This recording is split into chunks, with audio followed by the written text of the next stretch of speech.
Okay, so I think we're being a little unfair to Origin. Just only slightly unfair to Origin. Possibly a measurable amount. The Not if entropy. if there was a way to divide a millimeter into 10 increments, I would take one of those increments and divide that by 5. That's that's I don't even know if that is a unit of measurement. Let's put it this way. EA's not going anywhere, and pretending it doesn't exist is not solving the problem. It's pretending the problem doesn't exist. This is not how you solve addiction. This is not how you solve the horse meat issue, and this most certainly is not how we're going to hopefully fix one of the few big remaining publishers around ever since THQ went down. So But we sure as hell are gonna try. That's today's episode. EA Games. Everything's challenged. I was whispering because the girl who whispers it in the actual. Yeah. Either you saw one of those intros or you didn't. Yeah, this was before the "it's in the game" phase. Actually, it's in the game was before Challenge Everything, and there was actually a brief while where EA didn't have any slogan, and it was just the EA logo going like ping, hitting the wall. What's wrong with that? nothing. It was cool. I liked it. So EA, which is Electronic Arts, for those of you who have actually never heard it, Or excluding arseholes, depending who you ask. yeah. It's funny. It just reminded me of how I don't think everyone realizes that EB Games actually was Electronics Boutique. Yeah. Yeah. There's a little fun fact for you. They used I still to- don't know what IGN stands for. I'm not going to bother. But EA has been around for quite a while, and it is one of the most well-known and, I guess, successful companies. Successful in that they haven't gone bankrupt yet, as many other publishers and Actually, developers. what does THQ stand for? I have no idea. Well, either way, I should probably figure that out so I can put it on the shrine in my room. But anyways. And lately, we discussed in a previous take, probably about in the past 3 years, EA has made one too many decisions that the gaming community has deemed unacceptable and/or insulting. In fact, the gaming community has band together onto the internet to vote Electronic Arts as the worst company of the year. Twice. Something that I just would like to say, at the risk of sounding like an EA fanboy, was pretty unjustified when you think about it. I mean, yes, they treat their entire fan base like a bunch of walking wallets desperately needing alleviation of their cash, but other companies have done that and polluted the environment and treated people in third world badly and Foreclosed homes, ruined lives. like those are the worst companies of the year, not EA for producing a bunch of mediocre to bad games that ruin our childhood and our images of various game franchises that were good and all the other fun moments. I mean, you had a group of people who did a repetitive task over and over again hoping for a result. Now that is what makes gamers who they are.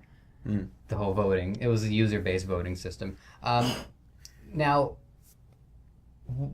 why? I mean, there's a point to be made here, because it's not like they just randomly picked a company to be voted the worst company of the year twice. There are reasons for it, and with a couple of ones just off the top of our head, there was, I would say, the biggest issue was the ending to Mass Effect 3. Well, just their overall hoovering up of BioWare and basically demanding all these things happen from. I mean, for me, the ending of BioWare was not as big of an issue. It was still an issue, but the biggest issue was just how they hacked out the game to have mobile iOS incarnations, to have social media incarnations, to have all these little tendrils. Like, it was no longer, I think we even discussed this on a previous episode, it wasn't really a Mass Effect 3 game. It was a Mass Effect 3 experience. Right. This is going to become a meme with us. But essentially, they took a game in a very self-contained universe and they tried to put little pieces of it in every aspect of our life that we can. In Final Fantasy 13-2, you can have, there's DLC for Shepard's costume. You can put Shepard's N7 armor on both the main characters. Huh.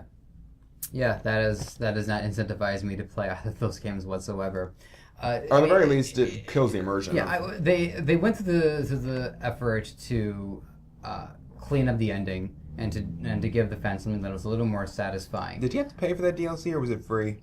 I believe that the proper ending was free. I think if it were DLC, it wouldn't have been a surprise. What else have they done? They lately put out Dungeon Keeper, Oh, which God. initially was a classic PC game. a lot of people loved that one, and it paved the way for that whole management game style. I mean, there were some other great ones like Evil Genius. Yeah. I'll go on complete mad diatribes if I comment on this, so please still go away. Well, what they did was they made the game into an iOS enabled game so that you wouldn't install it on your PC and play it the way you did the old one. You would have to... that's distracting. It's just... Thank you. Essentially, the way a lot of these iOS management games work, you might be familiar with Clash of Clans, is that you have to build things in order to achieve anything. Sometimes you're raising an army, or you're building structures, or whatever. Now, if you're playing it for free, you have to wait in order to accomplish certain tasks. Your workers can only do so much in the course of a day.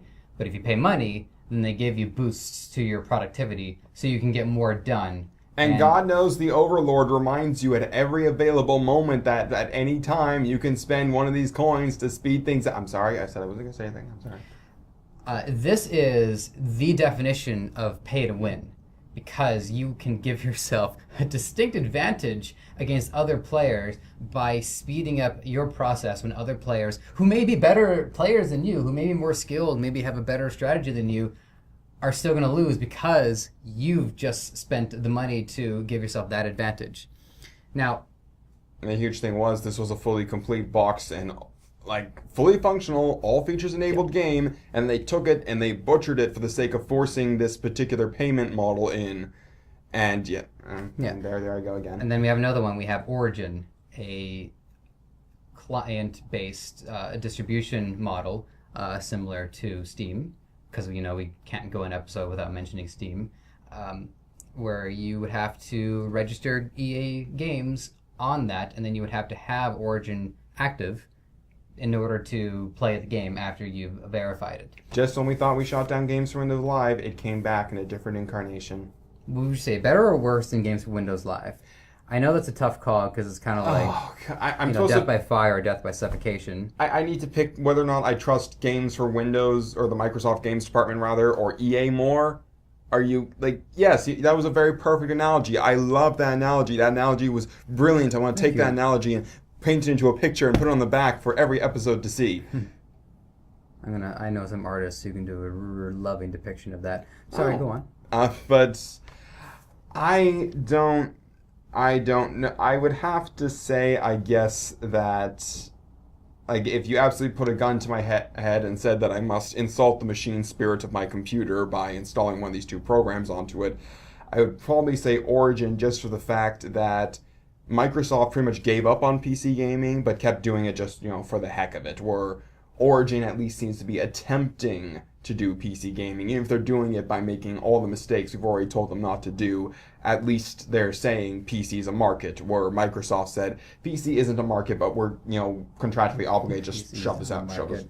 Oh, yeah. There were so many, at one point there were so many videos saying PC gaming was dying, and we were just turning around, I think everyone was turning around saying, PC gaming isn't dying, it's changing. It is an organic experience. It's moving.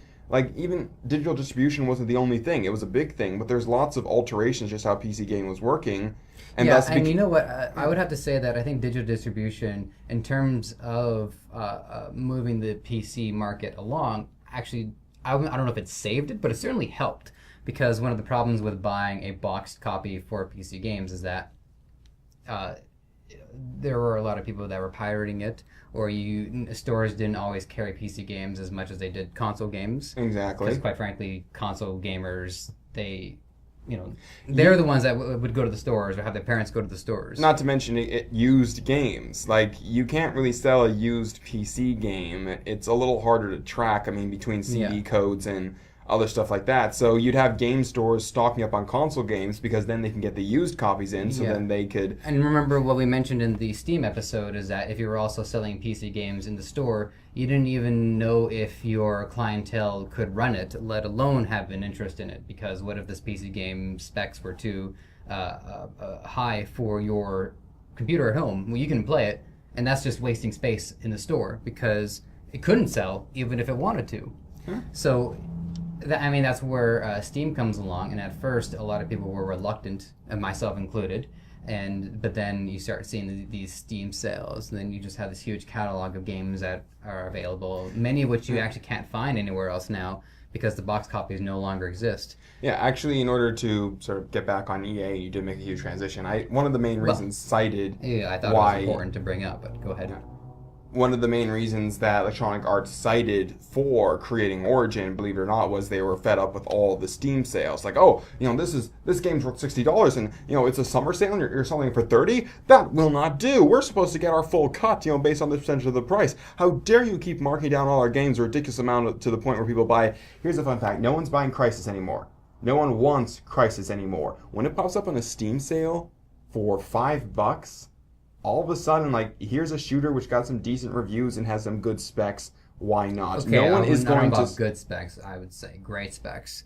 It's the game you play to test your computer. Well, okay, everybody or most people have a problem when the aliens show up and there's snow and all that stuff, and it's been universally declared that that's an engine issue, not a particular part. But the point is, no one at this point is looking for a copy of Crysis anymore. No one's really interested in Crysis anymore. Then spontaneously, $5 Crysis, well, that wasn't a bad game.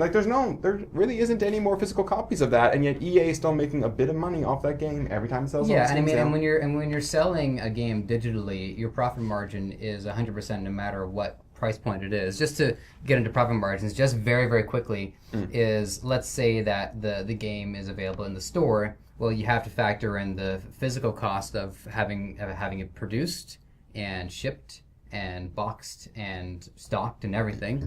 Then the developer has to get a cut, the publisher has to get a cut, the carrier, or in this case the EB Games, has to get a cut. So by the end of it, you probably have you have to at least sell the game. If you sell it for anything less than 50%, you're selling it at a loss. So you have to make at least a 50% to get an ideal profit. Anything within that range is profitable, but maybe not worth the trouble because it's only a minuscule profit. Versus you sell the game digitally, well, the money is going right to the people who want the money. But anyways, that was the most public reason stated by Electronic Arts why they were angry at Steam, because they didn't like all the sales. That's really about it. And I guess it really comes down to the fact that, strictly speaking, I don't think anyone is 100% comfortable with Steam. We all accept Steam because Valve has created a relationship with its customers based off trust and providing them with good quality products. God forbid. But it's... Yeah, I mean, Half-Life 2 was one of the most hyped games of all time. Yeah, and to this day has one. You couldn't ask for a better game to get people to install Steam. And to this day, it has, I think, one of, if not the best stories in a first-person shooter ever. It doesn't have a contrived RPG system of putting anything together. Hard stop on praising Half-Life 2. We have to proceed. Right. It's... So I have the power to do that when you start talking about Bravely Default? I think we should enact that, yeah. Okay, so moving on. So, I mean, I'm on this boss battle right now where everyone's dealing magic damage. Do I really have to invoke this the very moment after we determine it exists? I just wanted you to have an opportunity to practice it. All right. There was one other example that I just wanted to bring up because it was one that that bothered me a little personally, which was the SimCity debacle. Oh, God. Now, they actually were offering people free games as a tribute for, we're sorry we screwed up SimCity. They're complaining about Steam sales, but yet they're offering people free games on Origin to make up for the SimCity. Yeah. But do go on. Now, if Origin is criticized for trying to do what Steam accomplished, SimCity is being criticized for doing something that Diablo 3 was considered to have failed to accomplish, which is the whole DRM thing. Now, SimCity... Well, always online DRM. Yeah, exactly. That's what makes DRM work, is that you have to be online. Well, there's other forms, like online activation and things like that. Okay, but I mean, at some point, the internet comes into play. Yes. So, I mean, just quickly about Diablo 3, is that what pissed people off about that is even if they just wanted to play on their own, they still had to log into Battle.net to play it. And you can still get hit by lag. Yeah, and if you wanted to play you're right, yeah, you couldn't actually lag out on a single-player game. I mean, they worked it out eventually, but the backlash at the beginning was huge. And now SimCity, on the other hand, doesn't have a multiplayer component. It is a single-player game. It's a very weak multiplayer component. I mean, essentially, if someone has an excess of a certain material, such as power, etc., you can buy it from them, but there really is no difference between that and the program randomly generating, towns nearby that have excess of X. Not to, I mean, just on a macro scale, the appeal of playing SimCity is to manage the city yourself. Yeah. Whereas in Diablo, the player base, some players actually do enjoy playing it on their own, but many players love the multiplayer aspect of it. I remember Diablo 2, one of the fun things I did is I just played it with one other person. The idea is we were two people against the world. I mean, we never did a full party. We never did those kind of raid things. But, back to back, I'll take the 500, to the left. You take the 500 to the right. Yeah, exactly. Oh, man. Diablo 2 still just... Yeah. So why are... This is a pattern. It's a lot of these additional contemporary features like digital rights management and digital distribution. Well, actually, sorry. Just to keep on SimCity and just to close that issue fully, another one of the big problems a lot of people pointed out with it is that less features in the previous SimCity. Like all these things you could do in previous SimCities. Oh yeah. No, that's good to bring up. Yeah, too. I think the cities were overall puny compared to... They were smaller. You couldn't alter the terrain like you used to. There was they're just playing a lot of features that were in previous SimCity games that in the new one they just weren't there. Well, for reason. There are times where a game is going to have to cut on features just based off cost. I mean, altering terrain would have been easier if the game wasn't as expensive to render. I mean, the graphics are superior now, and so certain things are harder to do. But I totally get what you're saying. Yeah. I mean, you don't... If you can load up the previous installment of the game and get better options, why did you make a sequel? Yeah. So why are all these things happening? And that was rhetorical because I'm about to answer it. Yesterday, I was reading a shareholders meeting with the heads of Nintendo and their shareholders. Now, I would like to have given them benefit of the doubt that they have at least some passing interest in games. And I was wrong. There was actually one of the shareholders was quoted as to not understanding video games on a fundamental level. And this is somebody who has a stake in Nintendo's future, who has a say in the matter because they're shareholders, they're investors. It's problematic. There is sort of a current plague going on, especially during the last recession we had, of people who don't give a fuck about board games or comic books buying up and running board game and comic book stores because they were somewhat recession-proof.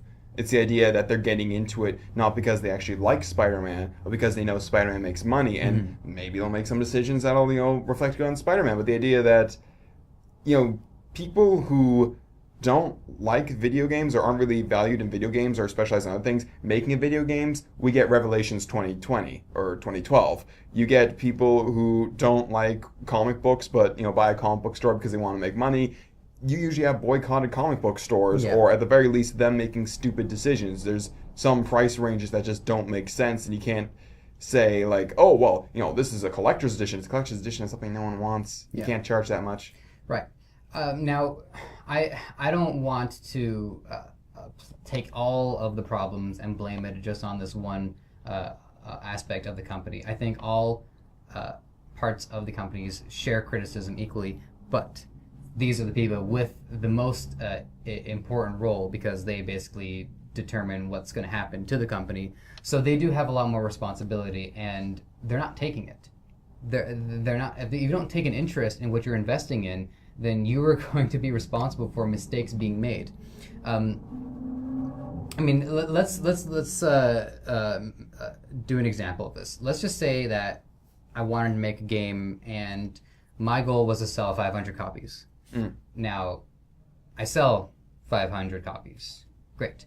But the person who gave me the funds to do it, and who will give me the funds to do it in the future, looked at the records and noticed that 600 people were playing the game.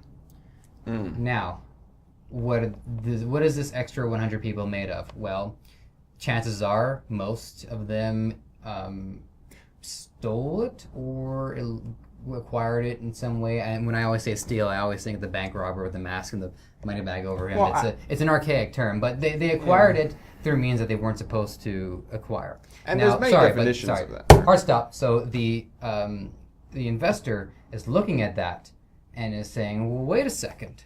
Well, that's 100 sales that I was supposed to get. That's my money that's being taken away, when those players might not even consider themselves consumers because they don't see themselves ever having bought it.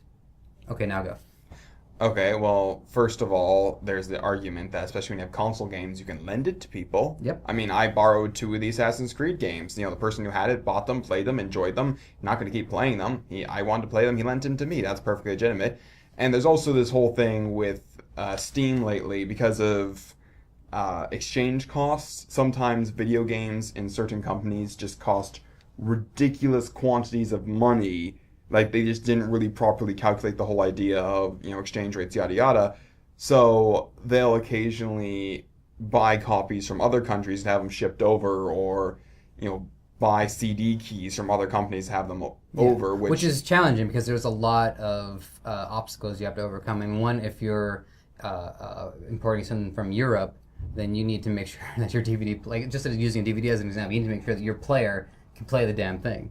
Well, it's just a matter of, these are technically considered pirating, or that's the whole region shifting is technically considered pirating for whatever reason, but it's impossible to stop because A, usually it's happening with CD keys, and B, well, let's just say I moved to England. Are you telling me that my entire Steam library should now say, I'm sorry, these were purchased in Canada, you can't play these anymore? Because, region locking? Yeah. But, again, I think, borrowing is one of the big things that factors into the figures. I think when you say any small percentage is lost, pirating becomes very easy to point fingers at. I worked in retail, and here's the thing. They loved, or at least the shoe company I was working at, they loved it when employees stole from them. Because when an employee stole from them, ha! You stole from the company. You've done something wrong. You must now reimburse us for the shoes, and you are kicked out. But when customers steal it, it becomes harder to track, and it's a little harder to go after them. There even was a huge debacle in the US a few years ago about potential thief customers being harassed too much. Like people who, would, try to steal something or whatever, and they'd get, pushed around by security, they'd be confronted in the middle of the store and embarrassed and all that stuff, and they made a huge issue about it, and it turned into a very, very stupid issue. But yeah, it's always bizarre when you ever hear about criminals who are being kind of made to be the victims in the situation. Like when you hear about somebody who's breaking into your house and then he slips on your floor, and because you didn't clean up a spillage or something, and then he sues you and then wins. What? Are you kidding me? I don't. It's an easy thing to statistically point at when there is piracy, right? Because it's an invisible number. You can't really go after them, and it's just a gelatinous cube that you can point at and blame and all that stuff. Cliff, whatever his last name is, Bleszinski. Thank you. Blamed the problems with Bulletstorm on the fact that the console versions didn't get enough, showing, or they didn't get enough, and they said like, oh, well, the PC version was pirated a lot. Bulletstorm was a very mediocre shooter. It was something that, a design document somewhere had it as possibly one of the greatest games of all time, but the execution of it was basically one of the greatest games of all time with 50-pound weights strapped to either foot and, a bunch of glue shoved down the barrel of your gun. It was, again, it was a mediocre shooter, and the PC version had Games for Windows Live on it. So the fact that it was easy to, instead of saying, hey, we kind of went a little wrong with the execution of the game, we could have done better, yada yada, they could just point at piracy and say, hey, look, piracy. We're going to take additional efforts to stop piracy, because piracy was why our mediocre shooter didn't do very well. Right. So now, how are they going to try to solve this problem that's not even really a problem? Well, that's when they start implementing the digital rights management or digital distribution. Yeah, always online DRM. Now, as somebody who buys his games legitimately, it has been nothing but frustrating whenever you try to play a game and you have to jump through these hoops in order to actually play it. Honestly, like the people who who are abiding by the law and are not doing anything wrong are the ones that actually get shit on the most. Two fun facts. First of all, the Gears of War PC version, the DRM for it on a particular January a couple of years ago, the DRM just locked everybody out of the game because that's just I forget, like it was a malfunction or something like that, but basically every legitimate player was just completely locked out of the game. They had to release a patch, which you had to go to the website and directly download to basically set the clock to 0 or whatever to get it working again. Yeah. However, everyone who pirated the game did not have that problem. And the next example was Ubisoft for the longest time was doing this always online DRM thing, and their servers were unstable. So you could be playing Assassin's Creed 2, a single-player only game, and spontaneously the Ubisoft servers do a hiccup, Yeah. and oops, sorry, back to the last checkpoint. And they at least apologized. Like they said, we're sorry, we handled that badly, and they patched all the games, so you just need to online activate, and then I'll send them some code saying you're always online. Yeah. I remember But yeah, we keep when I was- encountering this again and again. We had Games Windows Live try to do it. We had Yeah, I Ubisoft was try to do it. trying We to had play, Blizzard trying to do it. Like, why do I keep 2, trying? And I mean, you know, at least with we were discussing this before we started. At least with Steam, it's not trying to get in the way of your game experience. But like when I loaded up Bioshock 2 for the first time, and this was a couple of years after the game had come out, and the Games for Windows Live tab pops down, and you're talking about these drab blues and green tones of the underwater city, and then this bright white, you know, Apple-ish thing comes down and says you have to sign in. It took the rest of the night to get the game started. I had to sign in. Now apparently I already had a Games for Windows Live account, probably for some demo that I had played like a couple of years ago. I can't even remember. Well, technically, I And have I an Origin account. But that's only because I wanted to play Dead Space 2, and that was before Origin existed. I was this close to getting an Origin account just to play Titanfall. This close. So, I mean, and then I tried to It's figure called out with giant what the robots. password is. I'm like, oh, I forgot my password.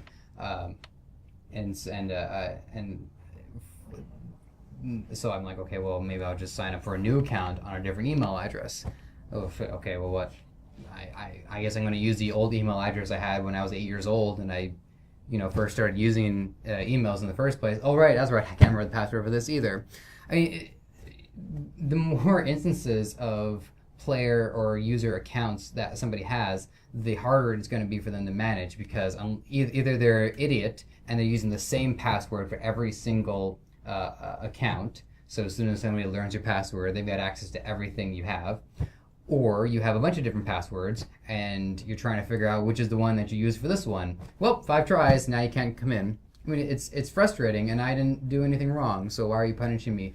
The worst part that got me was I didn't sign in on my first go. They let me play, but they wouldn't let me save. So either I beat the game right now, or I try to figure out how to make this how to get an account, which I'm kind of exaggerating a little bit. It's not as difficult as I'm saying, but it's still If you're interested in the frustrating. single player experience, why are you going through all these hoops?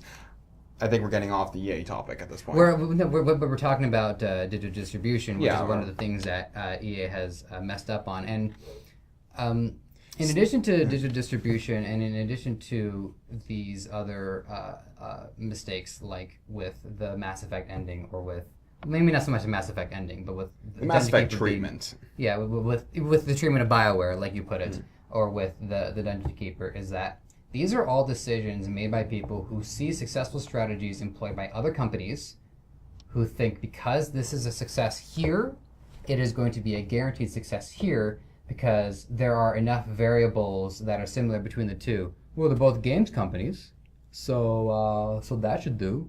We both make games, so that should be enough. But what you actually need to do is you need to look at what makes these companies unique, and you need to figure out features that complement these games, not detract from them. I mean, last year I went to just a little keynote speech. It wasn't really keynote; those are for big developers. But it was at Ryerson University. There were some developers who came in, and they basically said that DRM is the future, and everyone's going to be moving on to that.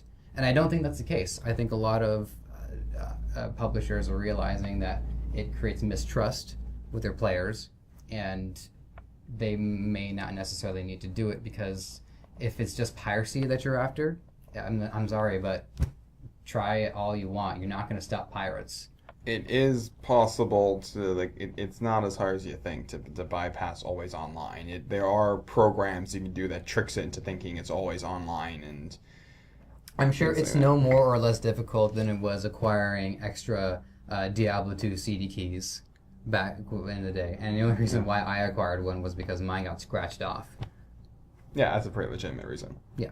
Of course, now the game's super cheap. You can get the whole battle chest for like, what, $20? But anyways.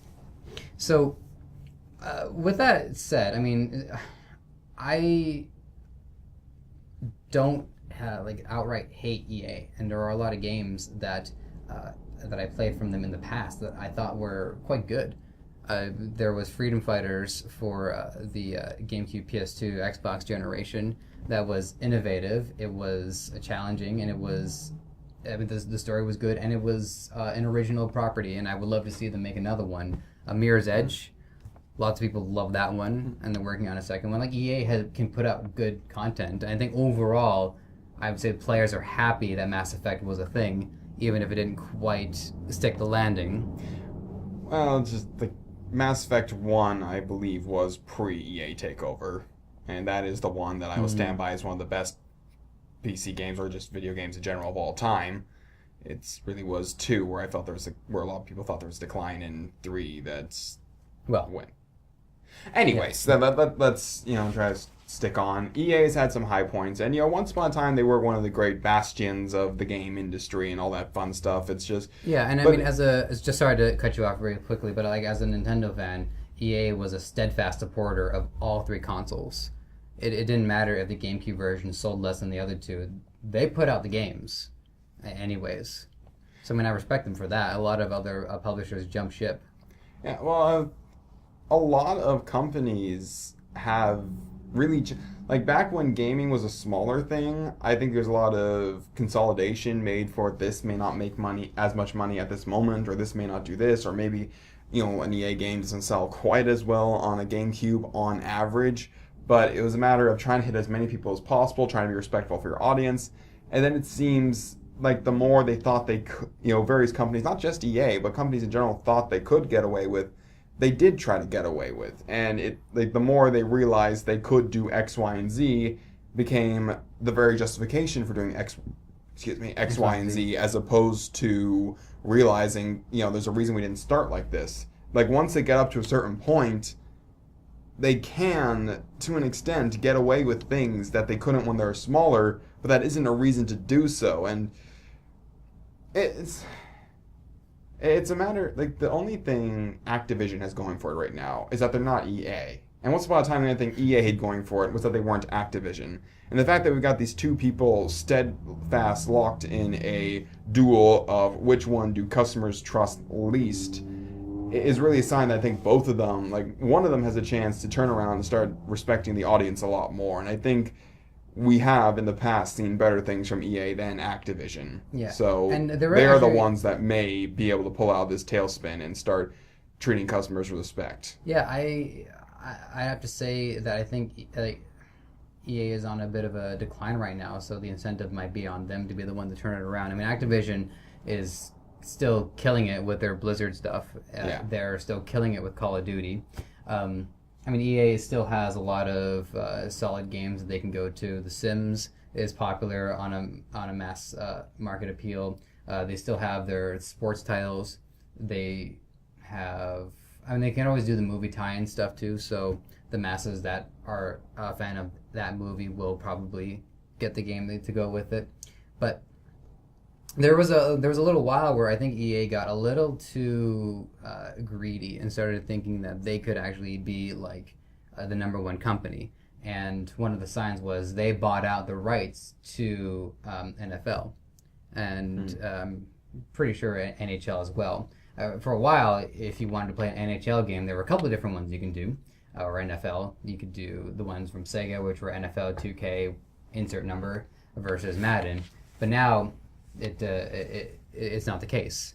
only EA was making games that tied into the NFL. And when you're selling these sports games based off how good they look and how realistic they are in representing the game of football, you need the NFL name to back you up. Yeah. You need the stadiums, you need the players, you need the commentary, you need all of it for it to work.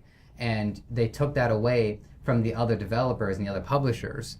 And what that did is that it actually stifled creative competition, and it made them less inclined to try harder on their next iterations because, well, who cares? Why compete? There's no competition. Yeah, and it's a shame because the same thing happens where EA is on the losing end of it when all they need to do is recognize what makes their games unique. I mean, let's look at Battlefield versus Call of Duty. Call of Duty is There's a difference? yeah, well, not so much now, but there was. Okay. That's the point that I'm going to be getting at. I mean, Call of Duty is annualized now, which is another thing that I don't want to get into any further. Yeah. But it's simplistic. It's loud. It's it's good looking. It's fun. Multiplayer is basically tag. I'm sorry, but it is. Whereas the original Battlefield games was an attempt to create something with a little bit more large-scale strategy and less like you are the hero, whereas you are a soldier in a unit and you need to work together in order to accomplish something. And what separates Call of Duty from Battlefield is that every time a new Call of Duty comes out, you don't want to play any of the other ones. Not really. Whereas with Battlefield, what they were trying to do was have different motifs and different time periods for these things to take place. And one of the ones that I appreciated, just from an attempt to do something new, was Battlefield 2142. They're huge cruisers in the sky and futuristic weaponry. And it wasn't a matter of Battlefield 2142 was a better game than the original, but it was a different game because it was different thematically and therefore appealing to a different kind of player. Both Battlefield games could be equally good. But now you're getting into, these Battlefield games are coming out faster than they are ready to be put out in order to keep up with that whole annualizable or, put it out as often as you can thing. And it hurts the quality when a Battlefield game, when it comes out, can be a huge, huge deal. The longer you build the hype, the more likely you are to have a huge surge of players who are willing to stick around, and that's when you can implement all this extra stuff to keep the money coming in. You can do aesthetic upgrades. You can do decals on the vehicles. You can do custom helmets. You can do any of that stuff. What you don't do is charge players money so that they can buy weapons or armor in the game that affect the actual gameplay. It makes the player feel like they didn't get an actual product, and they're subscribing to a service that they have to continue to pay money for in order to get more out of it. I'm sorry, but that's just not what a game is supposed to be about. Buy a game, you get the game for the price of a game. It's like when you buy a book or a DVD or a piece of clothing or anything like that. So, all right, taking this a bit more critical view, what exactly specifically can EA do going forward to try to regain some of our trust? I think, first and foremost, they need to establish and at the very least advertise an offline mode for Origin. Like, I can play Steam offline. If I don't have internet connection, it still says like, oh, logging on. Oh, can't log on. Oh, well, here's your library. And I play a game, then when I do log on, it's like, oh, there seems to be a discrepancy here. The save file on your computer is different than the save file we have on the sync cloud. Which one do you want? And I'll tell them, take the one off my computer, and I'll update the sync cloud. So any single-player game I can play without needing to be online. Obviously, multiplayer I need to be online anyway, so of course, Steam needs to sign in and sync up my account. That makes sense. Yeah. So I think first and foremost, that'll make a lot more people feel comfortable if they want to buy a single-player game and enjoy the single-player aspect. Even if there is a multiplayer aspect, I've logged on to play BioShock 2 single-player campaign, not the kind of weird online thing.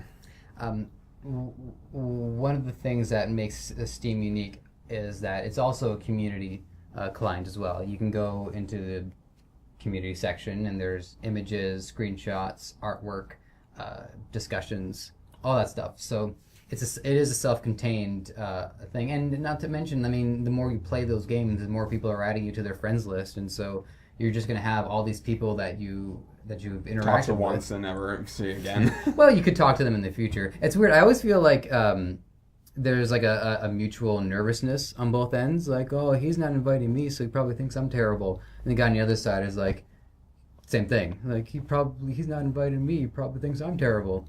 I that's what I think is the case in a lot of those. So let me just say that if you ever add a tiny enemy shrimp and he's not talking to you, go ahead and invite him to your match. I don't care what your MMR is. I'm 3.5k, by the way, just putting it out there. I don't play ranked, and I enjoy Dota 2 so much more for that. I would beg to differ. It's it just I mean, not every match goes the way you want it to. way off topic. Thank you. So one of the things that bothers me about Origin is that it's another client, and it's another thing that I have to install. Now, what I enjoy about best, it's another community. Hearthstone, what I enjoy about Steam is that it is a community, but a community takes a lot of work to be involved in. You know, if you actually want to get something out of it, you can't just let it come to you. You have to be involved. You have to discuss. You have to leave comments. You have to talk to people. So the fact that you're trying to take these same players and make another community out of it, I'm sorry, but I'm not interested. Steam won that battle. What I would like to see out of Origin is if it was only present once you were in the game. So if you're signing in to multiplayer, okay, contacting Origin, and yes, I'm okay with having an Origin account, so long as it takes absolutely no effort to actually get through the login. All right, enter your name, enter your password, verifying your Origin account. Okay, great. Yeah, no, this is you. Great, go play. I mean, if it means that I have to go onto the website to register, while the game's installing, sure, yeah, that's fine. But what I don't want is for EA to have a client, and then for Ubisoft to have a client, and then for Activision to have a client. Oh, and Blizzard's got a client. I mean, I don't. BioWare at one point wanted you to sign up for them and pay them money for currency just usable on their site. Yeah, I mean, Steam is not a Valve-specific client. There are non-Valve games available on that. It wouldn't work if it was just Valve games. And the whole reason why they did that was so that other publishers, some who don't have the same resources that these other bigger companies have, can put their games out and make money off of it. So I don't want to see a client on the computer. That doesn't mean get rid of Origin altogether. I think it's perfectly acceptable for them to at least try to protect their game in some way. That's fine. But I'm sorry, I'm not going to jump through that many hoops. Beyond that, I think they need to have clearer vision with what they're doing. I really enjoyed Dead Space 1. I thought Dead Space 2 got obsessively linear and started concentrating on the wrong elements. It added a multiplayer that basically said, we're trying to be Left 4 Dead, but we don't get the point. And then number 3, they had, an optional co-op mode that was drop in, drop out. So if you were signed in and didn't realize you had to turn off the options, you could have people jump in on your game. And it also had areas which were only co-op areas and things like that. And the whole plot had the other guy coming in and leaving, coming in and leaving, coming in and leaving so clearly. Like, they took something that started as survival horror and basically they wanted to appeal to as many people as possible. There were certain sections where you had a cover system because you were dealing with human enemies. So all of a sudden you were in firefights with human enemies instead of fending off against the Necromorphs, Necrotopolises, whatever that were coming at you, trying to impale you. So they should have realized that this is what made the Dead Space unique. It was a survival horror. It had a lot of interesting aesthetics to it, and they should have stuck with that and tried to maybe build off it, but without trying to make it appeal to everybody by shoving in elements of other stuff into it. So figure out what each game is and build it within that. If they wanted to make a Dungeon Keeper 3, make an actual Dungeon Keeper game. Don't make an iOS spin-off, because the people who really liked Dungeon Keeper don't want an iOS spin-off. They want something that they can put together, mine, set up, whatever, go away, come back, and then continue work. It's like Minecraft. You just keep working on your castle. In this case, it contains far easier to build death traps that require you to travel to the Nether, and heroes who throw themselves in and get slaughtered, as opposed to once you actually get to your base in Minecraft at a certain point, monsters don't bother you. But anyways, never mind. So figure out what each game is and work off that. And I think just a general attitude, accept that people are going to buy stuff from other developers. I made a comment a while back, I think off camera, that Microsoft and EA seem perfect for each other because Microsoft, especially when you look at the unveiling of the Xbone and all that stuff, they seem to act and behave like there's no other legitimate competition. Who are these Sony people? No, people aren't going to buy from Sony. Who are these Nintendo fanboys with their cute little red hats and your little dresses and, you think you're a cute little Zelda boy, aren't you? You are being seriously condescending. Well, that's what you get for cutting me off the last time. But, yeah, it comes down to EA also has the same opinion. Like, admittedly, THQ isn't a competitor, and, well, admittedly, they're gone now, but they're acting like, why would anyone buy from somebody else when we're here? And that leads, if you don't respect your competition, you don't get better, because people get better through competition. I think Microsoft, as much as I consider it to be the lesser of many evils, but Microsoft got better when Apple became a legitimate competitor. I still would never buy an Apple product, but I do recognize that Microsoft was stepping up their game in response to Apple being a legitimate competitor. And I think competition keeps it healthy. If you acknowledge these people are a threat, it becomes less, what can we do to what can we do to the walking money bags that, we used to hoover up, and now what can we do to these intelligent consumers to make them tangibly pick us for good reasons? The last thing I'll say is that it will always come back to who's got the games. Now, I had to say that Titanfall was appealing, very appealing. I knew that if I were to play that game, I'd probably be playing with a lot of the same people that played Call of Duty, and I don't think I would care for that. Well, it's COD with robots. Yeah, but I mean, it's an original property, and it still is doing things that other games haven't done. Mm-hmm. I mean, you can get into a giant robot and shoot things. That's pretty badass.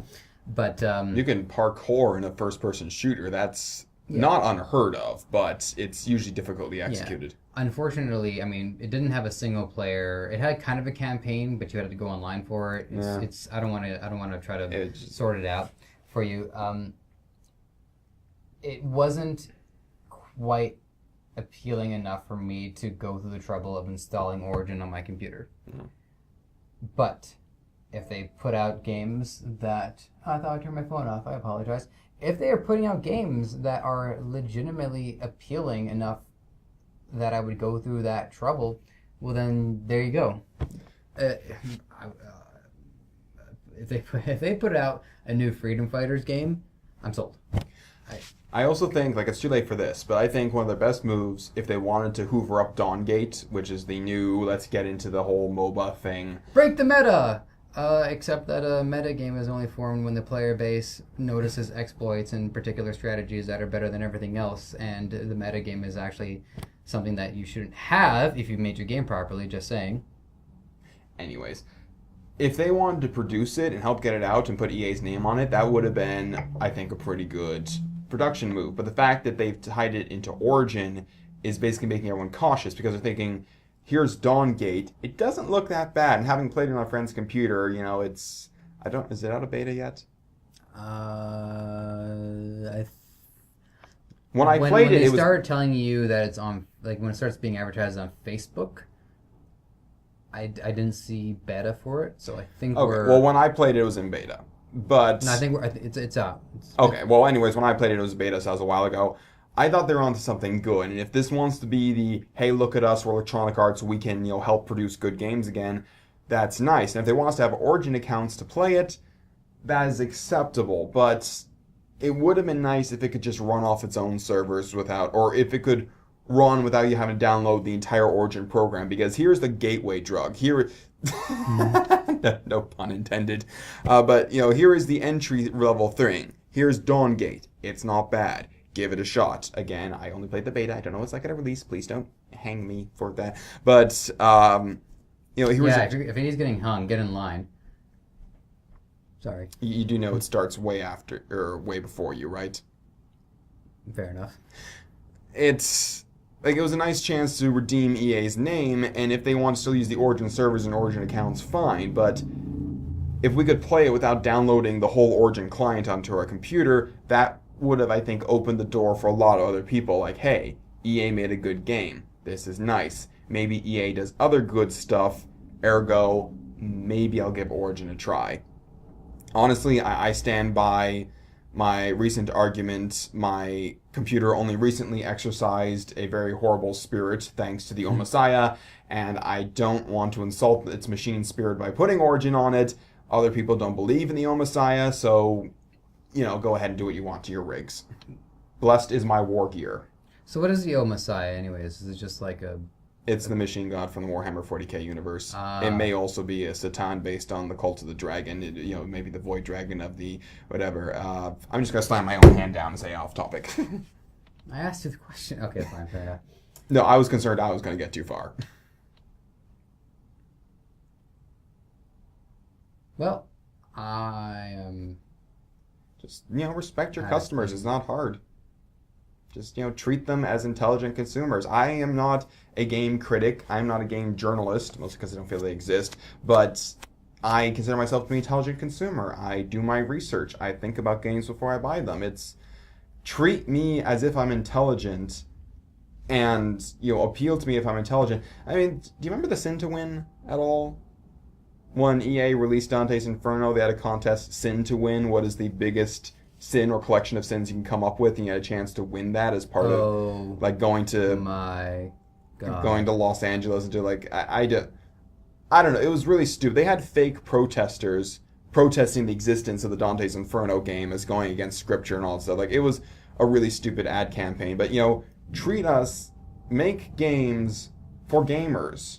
Treat us as intelligent people. We maybe once upon a time were 12-year-olds in our parents' basements having control over their disposable income and buying things at impulse, but most of the people who grew up playing games are now older, and most of the people who are now growing up into gamer culture are more educated because there's more information out there available. And yes, you can make a quick buck making stupid games and making things just directly appeal to, we're going to do, this is this year's Assassin's Creed, this is this year's Assassin's Creed, this is this year's Assassin's Creed, maybe we'll add women models later, but treat us as if we know what we're doing. Treat us like we're intelligent, and even if one specific game doesn't make the profit you wanted it to, everyone who bought it and played it will recognize, hey, these people know who I am, they're treating me intelligently, they're treating me smartly, and trust in your company will go up, and that will make money in the long term.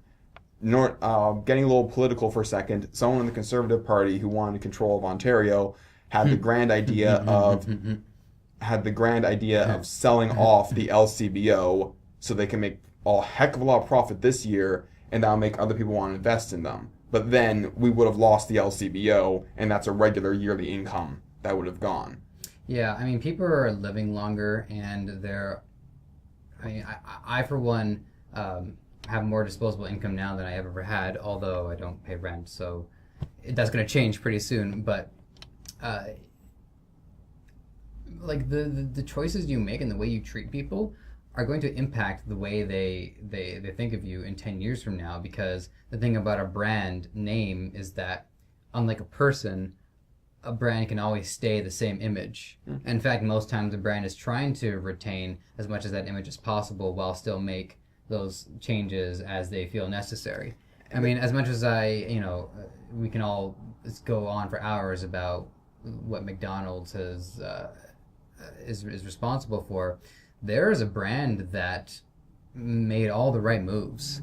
And when it came time to putting coffee into their stores, they got good coffee. They knew they were going up against some stiff competition. They didn't try to exploit all their customers by saying, "Try our new coffee," and everyone tries it. They make a short profit, but most people think it's terrible.